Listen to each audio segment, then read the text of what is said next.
Saya pernah ngebaca bukunya Mr. Sartono yang soal pejuang demokrasi dan Bapak Parlemen Indonesia itu mengatakan bahwa politik itu sebenarnya harusnya mencerdaskan. Tantangan ke depan yang harus dilakukan oleh aktivis PMI satu hal, harus kuat secara kemampuan dengan mengasah skill yang ada. Ya karena kalau datang ke acara tuh dua hal bang. Apa tuh? Satu silaturahim, dua makan gratis. Kayaknya gue yang kedua deh.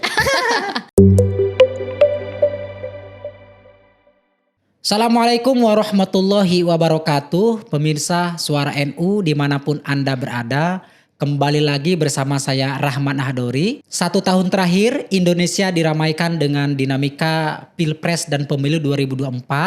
Hiruk pikuk para politisi menghiasi media sosial berkaitan dengan branding para bakal calon maupun partainya masing-masing. Banyak kalangan juga yang mengkhawatirkan hal ini akan memunculkan polarisasi di tengah-tengah masyarakat. Sebagaimana yang pernah terjadi tahun 2019, munculnya istilah cebong dan kampret dan hal-hal yang memisahkan jarak di antara masyarakat. Lalu bagaimana anak-anak muda, terutama Nahdien, memandang hal ini? Ini menjadi penting mengingat anak muda merupakan pemilih yang cukup potensial dan menjadi regenerasi di masa yang akan datang. Untuk membincang dan membahas terkait ini sudah hadir bersama saya Mpok Wiwi. Assalamualaikum Pok. Waalaikumsalam warahmatullahi wabarakatuh. Sehat Pok? Alhamdulillah. Bang Rahman sehat? Alhamdulillah. Nah pemirsa, saya harus perkenalkan Pok Wiwi ini salah satu kader NU. Beliau saat ini menjabat di pengurus besar PMI sebagai Wasekjen, bidang pendidikan, riset dan ilmu pengetahuan. Betul. Nah, beliau juga merupakan warga asli Jakarta. Makanya saya tadi panggil Mpok Wiwi. Nah, selain itu beliau juga banyak berkiprah di dunia gerakan, aktivisme dan beberapa hal yang berkaitan dengan kontribusinya sebagai anak muda. Tapi ingat, meskipun begitu beliau juga santriawati yang cukup gemar dalam memahami dan memaknai soal literasi keislaman sebagaimana kader NU yang lain. Oke, Pok Wiwi. Siap. Boleh, sudah siap kita ajak ngobrol-ngobrol? Sangat siap. Sangat siap. Siap. Tapi tentu kabar sehat ya? Selalu sehat, selalu. Sehat. Oke, Pok Wiwi. Mpok Wiwi ngelihat situasi nasional di 1 tahun terakhir dengan banyaknya hiruk pikuk, kemudian adu gagasan, adu kampanye di media sosial. Bagaimana melihatnya? Kalau soal panas dingin demokrasi kita, saya rasa dalam setiap periode itu udah biasa ya. Cuman yang perlu kita antisipasi tentunya soal isu-isu politik yang selalu bermunculan, soal perpecahan, kemudian juga politik identitas, dan itu tentu pastinya nanti kan yang mendapatkan akibat yang paling fatal itu kan yang paling bawah.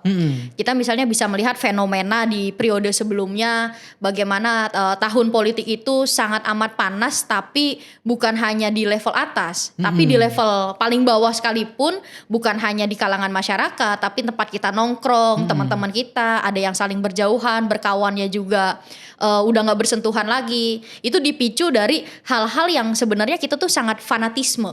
Nah, fanatisme itulah yang nantinya seakan-akan memunculkan perpecahan di sekitar kita. Oke, tapi sebagai anak muda mengisi dan merespon menyambut pesta demokrasi ini gimana? Perasaannya senang, kemudian atau apa yang mungkin bisa diungkapkan? Ya tentunya kita sebagai anak muda dan bagian dari demokrasi itu sendiri, menyambut demokrasi ini tentu harus terbuka oleh semuanya. Tapi bagaimana cara penerimaan kita dan juga pendekatan kita itu tentu pasti orang berbeda-beda. Nah kalau misalnya saya pernah ngebaca bukunya Mr. Sartono yang soal pejuang demokrasi dan Bapak Parlemen Indonesia itu mengatakan bahwa politik itu sebenarnya harusnya mencerdaskan. Politik itu harusnya mencerdaskan. Politik itu harusnya mencerdaskan. Nah itu bagian dari kita mencerdaskan itu adalah dengan cara penerjemahannya beda-beda. Salah satunya adalah kita harus bisa membaca situasi dan kondisi secara teks maupun konteks. Jadi kita nggak hanya nggak hanya membaca dan melihat apa yang ada di layar kaca aja, tapi juga kita perlu memandang bagaimana riwayat dan juga perjalanan sosok pemimpin yang nantinya akan diterbitkan ke depan. Kemudian juga kita melihat gagasan-gagasan yang ada, karena kan sesungguhnya kita melihat kacamata yang dipakai oleh masyarakat kebiasaan yang ada itu hanya bagaimana adanya pertontonan aja yang di layar kaca. Kemudian apalagi kalau di grup-grup keluarga begitu, itu kan sering banget adanya hoax-hoax. Nah, mungkin juga di situ Indonesia membutuhkan anak-anak muda yang nantinya bisa mengantisipasi dan juga mengedukasi. Oke, banyak akademisi kalangan termasuk para pakar yang mengkhawatirkan di 2024 ini Indonesia seperti 2019. Oke. 2019 itu kan cukup panas ya, dan bahkan disebut juga munculnya politik identitas. Nah, kalau Pok Wiwi sendiri mungkin ngebacanya berbeda atau sama nih dengan para pengamat tadi?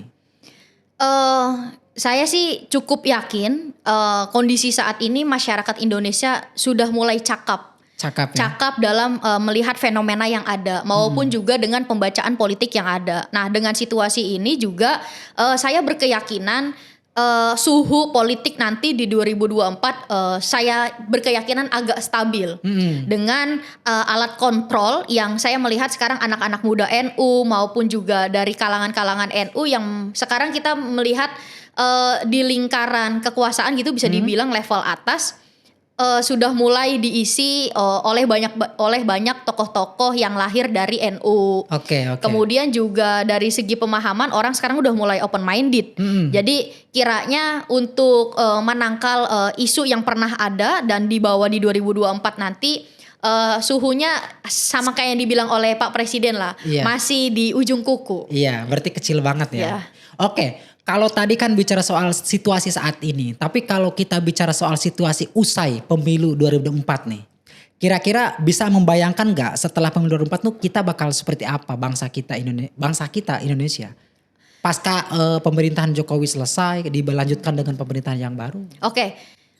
Bagaimana kita melihat situasi ke depan pemilu ataupun Indonesia pasca 2024 ini, tentunya harapan kita bersama, prinsip kita bersama itu adalah satu hal, soal kemaslahatan dan juga kebermanfaatan setiap sosok pemimpin berada di tengah-tengah masyarakat. Dan saya kira itu juga prinsip yang dipegang oleh Gus Dur.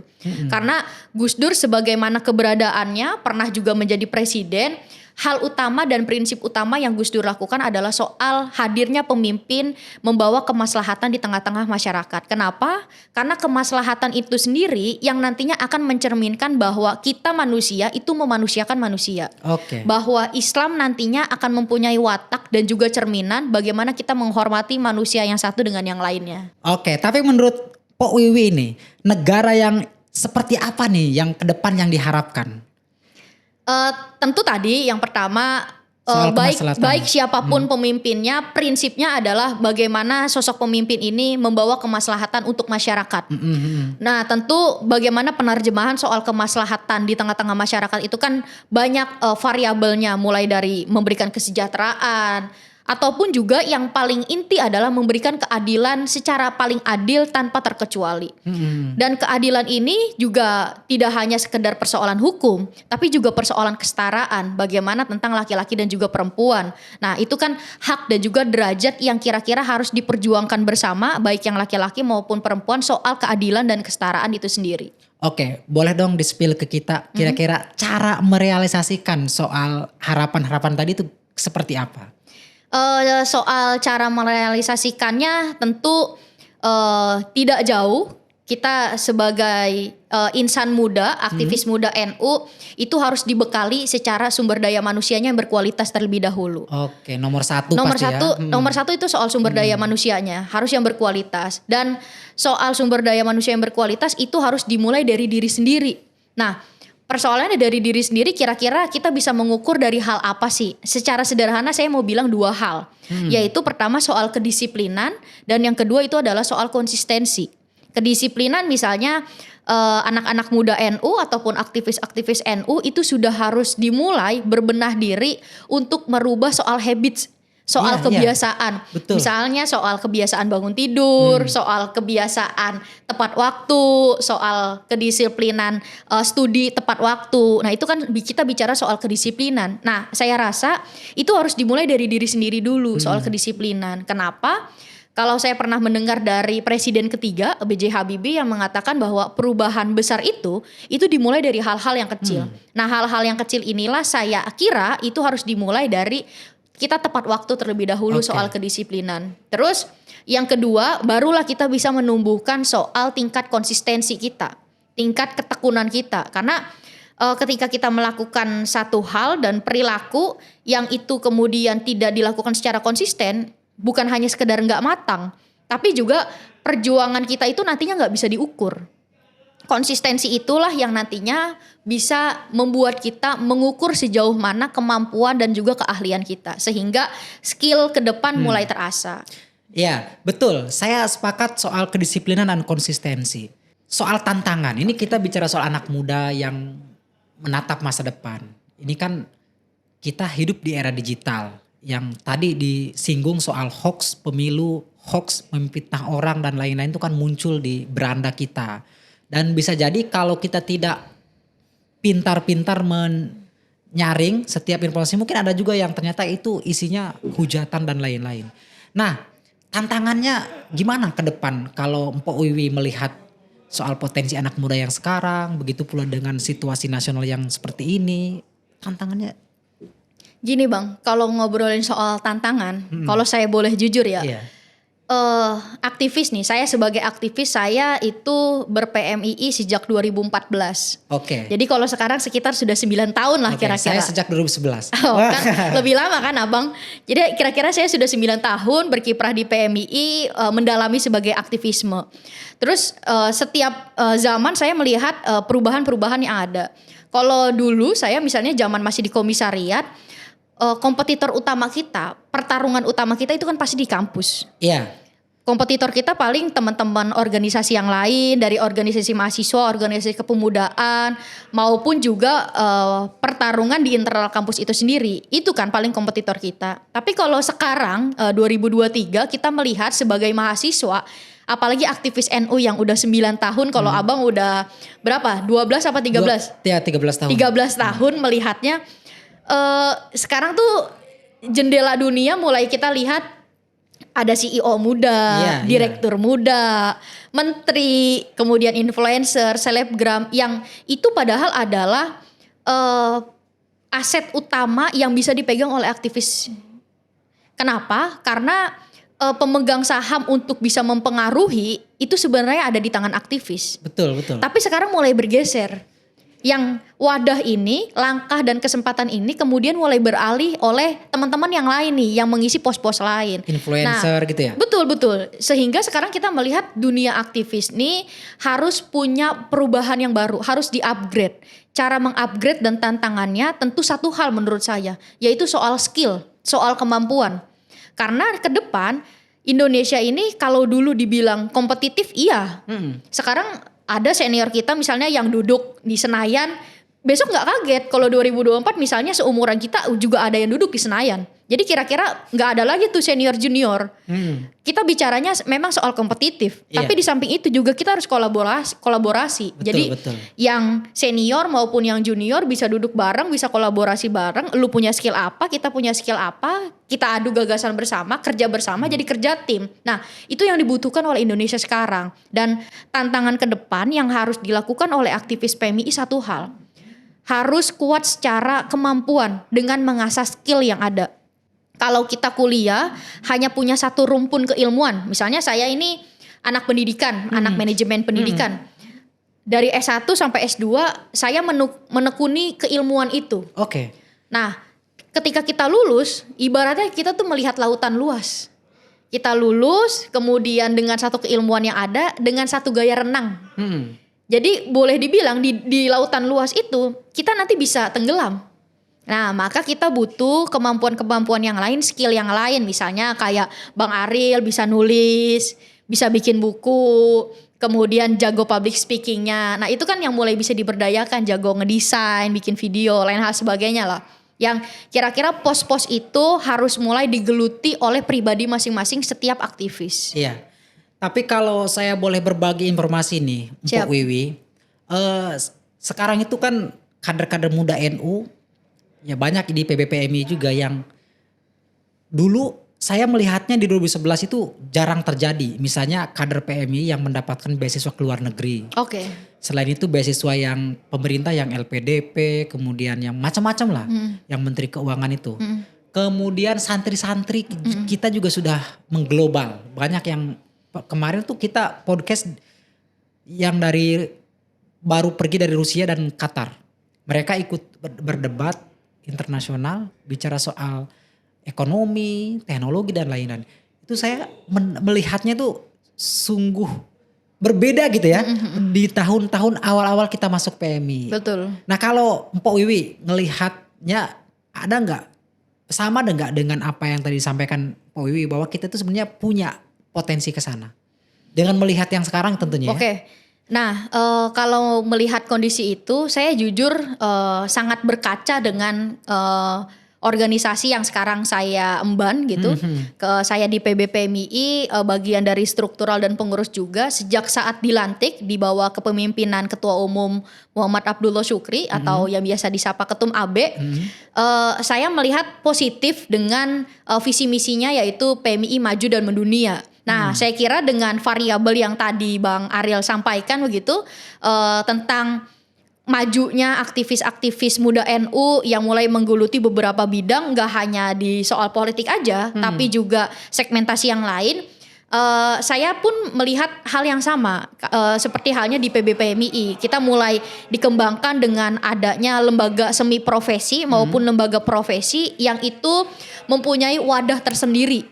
Misalnya di PBPMI ada lembaga soal hukum, soal ekonomi, keprofesian, misalnya soal dosen, dan lain hal sebagainya. Nah, itu kan keilmuan itu mulai terperinci dan terwadahi di PBPMI. Tapi juga di samping itu saya melihat kader-kader sekarang nih, khususnya di kepemimpinan sekarang juga mulai heterogen lah, nggak homogen yang hanya di pendidikan aja, jadi guru aja.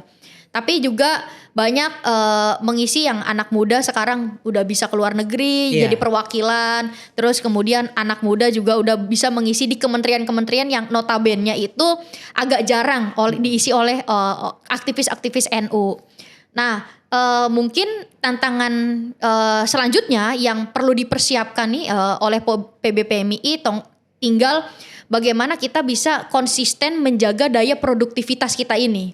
Sehingga nanti akan menjadi sistem yang berkelanjutan. Karena di PBPMI sendiri kita cukup bangga ya organisasi mahasiswa yang sudah terbuka dan maju dengan adanya digitalisasi organisasi. Kemudian kita sudah punya banyak karya begitu. Jadi Bang Ariel kalau boleh saya kasih tahu nih di PBPMI sendiri, kemarin dalam waktu 1 tahun kita sudah punya 3 karya buku begitu. 3 karya buku yang itu bisa dinikmati oleh para kader-kader PMI. Bahkan COVID sekalipun kita menerbitkan 1 buku. Kemudian nantinya nih kader-kader PMI yang mereka punya tulisan kemudian ingin dijadikan buku itu boleh melalui PBPMI yang nantinya PBPMI akan menerbitkan buku itu. Jadi akan semakin luas lah. Jadi PMI terlihat semakin modern dan juga maju ya. Betul, sangat. Secara perlahan tentunya ya. Sangat. Ya, dan apalagi ketum kita kan alumnus Jerman ya kan. Betul. Paling tidak memotivasi ya kan. Betul. Teh Wiwi, kita bicara soal aktivisme. Tadi kita juga nyinggung soal Indonesia pasca pemilu. Ke depan itu akan seperti apa polanya. Tapi di lain hal kita juga sadar bahwa aktivisme ini kan sebagai regenerasi yang akan meneruskan kepemimpinan para pemimpin saat ini. Sementara aktivisme di kita itu masih dianggap sebelah mata. Dalam tanda petik sebelah mata itu adalah masih ada konotasi-konotasi negatif yang kira-kira menganggap aktivisme tidak punya peran yang lebih. Dia cuma bisa gedor-gedor dinas apa. Kalau daerah itu masih begitu. Nah, saya pengen bertanya nih ke Pok Wiwi nih sebagai pengurus PBPMI, sebagai aktivis Jakarta yang Jakarta kan serem ya. Selalu lah Bang. Jakarta apa kalau istilahnya tuh? Jakarta keras. Jakarta keras bos. Iya.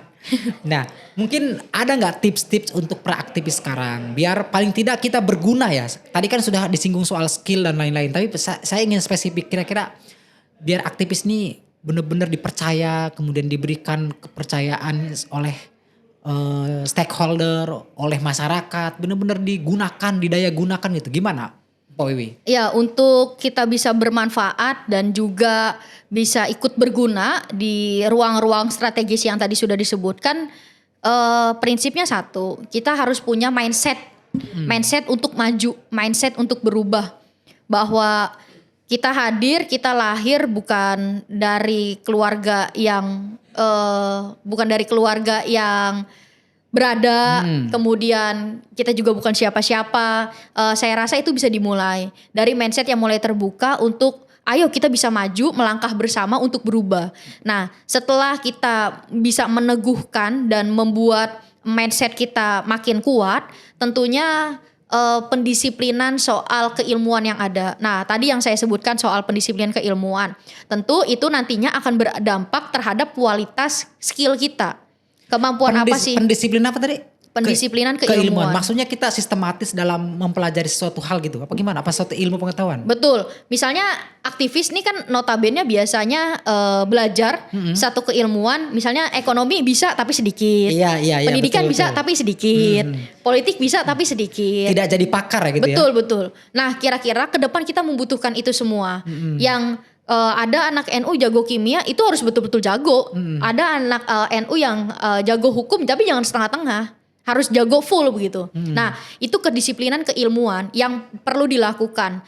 Karena ke depan kita ini nggak bisa lagi melihat bahwa ini adalah keterwakilan.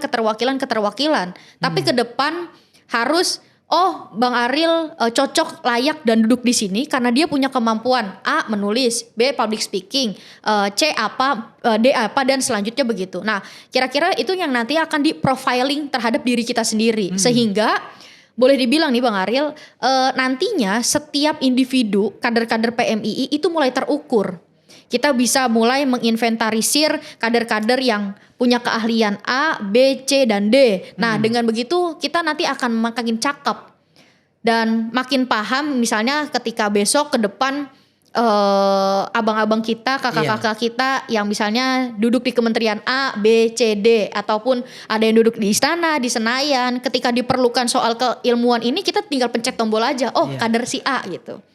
Dan yang terakhir yang perlu kita lakukan itu soal mobilitas. Mobilitas yang cerdas, apa gimana? Iya, karena kita ini bagaimanapun hidup butuh jalinan silaturahim dan berkawan untuk saling berbagi, saling menguatkan dengan tingkat daya mobilitas yang ada. Kalau misalnya dulu kalau dibilang kita ini untuk sukses itu ada tiga rumus.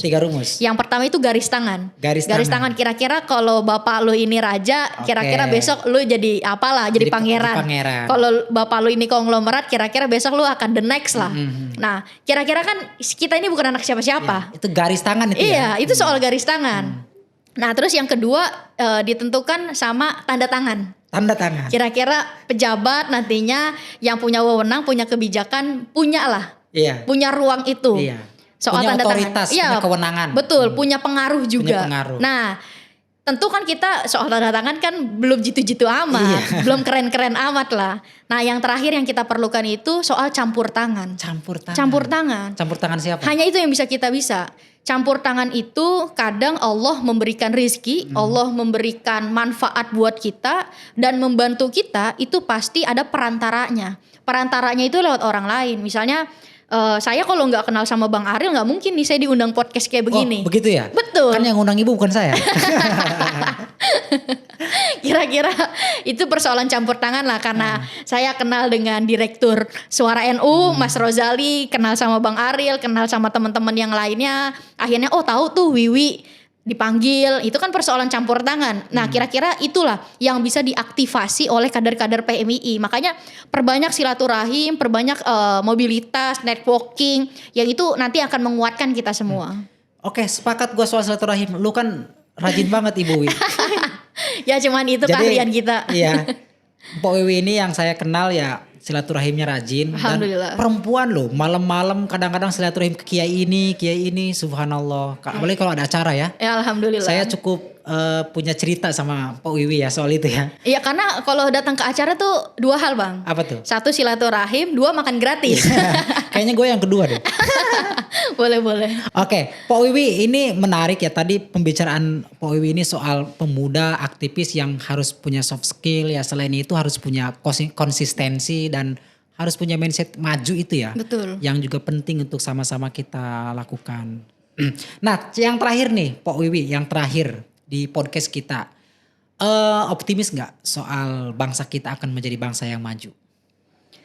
Saya sangat amat optimis karena ke depan kita punya bonus demografi tahun 2030, kemudian kita punya juga 2045 yang dinobatkan sebagai Indonesia Emas, di mana anak-anak muda NU, anak-anak produktif itu menguasai Indonesia. Kalau sekarang aja 52% anak-anak produktif yang nanti akan punya wewenang untuk memilih, maka ke depan tahun 2030 itu udah berapa persentasenya, itu pasti akan lebih banyak. Dari tingkat dan kualitas itu, kalau sekarang anak muda diberdayakan, Indonesia pasti membutuhkan anak muda. Dan anak muda tentunya dengan skill yang mulai beragam, yang itu nantinya bisa memiliki daya serap untuk mengisi pos-pos yang strategis sehingga Indonesia akan lebih maju. Tapi di samping itu juga Indonesia membutuhkan peran perempuan, karena negara yang maju itu tergantung dengan perempuannya juga. Perempuan itu yang nantinya juga akan menentukan bagaimana nasib suatu negara. Jadi kira-kira soal pengembangan bonus demografi menuju Indonesia Emas 2045, ada langkah-langkah dan step-step yang harus dilakukan. Yang anak muda selain nantinya bersatu, berkelompok, kemudian berkolaborasi bersama dengan skill macam-macam lain hal sebagainya. Di samping itu yang perlu ditekankan adalah soal bagaimana kompetensi perempuan agar negara juga ikut maju. Oke, sebagai closing statement. Siap. Kita akan menghadapi pemilu 2024. Anak-anak muda sebagai calon pemilih yang potensial, yang produktif. Kira-kira bagaimana agar kita tetap punya peran di agenda hajat 5 tahunan ini tanpa bermusuhan, tanpa saling menyerang, saling menjelekan. Mungkin ada pesan khusus buat kader-kader NU. Silakan. Peran aktivis muda NU di 2024 secara sederhana saya katakan kita harus terlibat di dalamnya. Terlibat bukan hanya sebagai peserta pemilu maupun penyelenggara pemilu, tapi di dalamnya kita harus ikut mengedukasi.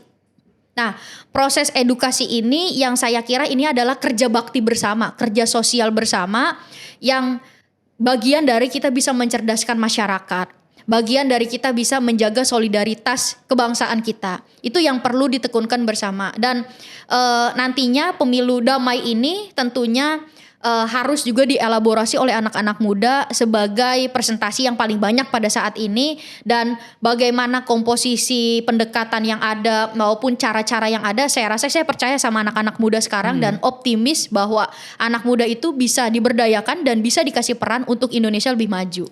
Oke. Sangat menarik dan terima kasih Pak Wiwi sudah siap, terima hadir. kasih banyak. Ya, pemirsa demikian podcast dan perbincangan kami dengan Pak Wiwi. Kita doakan mudah-mudahan Pak Wiwi ini sehat selalu. Amin. Sukses selalu karirnya dan kita tunggu mudah-mudahan aset muda NU ini punya kiprah yang bisa memberikan manfaat untuk NU dan bangsa ini. Terima kasih. Wallahul muwaffiq ila aqwamit thoriq. Wassalamualaikum warahmatullahi wabarakatuh.